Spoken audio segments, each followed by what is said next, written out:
आपके फेफड़ों के लिए, गले के लिए और कफ रोगों के लिए ये बहुत ही गुणकारी पौधा है। और इसीलिए प्राचीन काल से ही जितने भी जो कफज और श्वास के जो रोग हैं, उन रोगों में इसका प्रयोग किया जाता है। जिनको भयानक खांसी हो, किसी भी औषधि से वह खांसी, वह रोग ठीक नहीं हो पा रहा हो, उस समय पर आप यदि इस कंटकारी का प्रयोग करते हैं तो आप खांसी से मुक्त हो सकते हैं।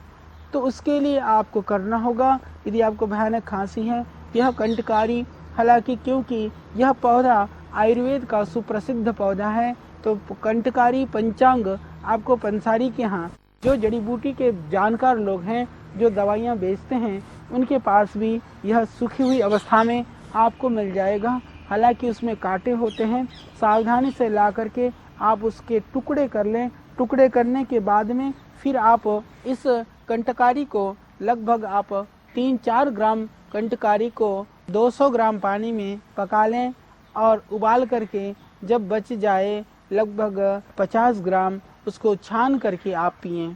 तो इसको पीने से कितनी भी भयानक खांसी की बीमारी हो, श्वास की बीमारी हो, वह ठीक हो जाती है।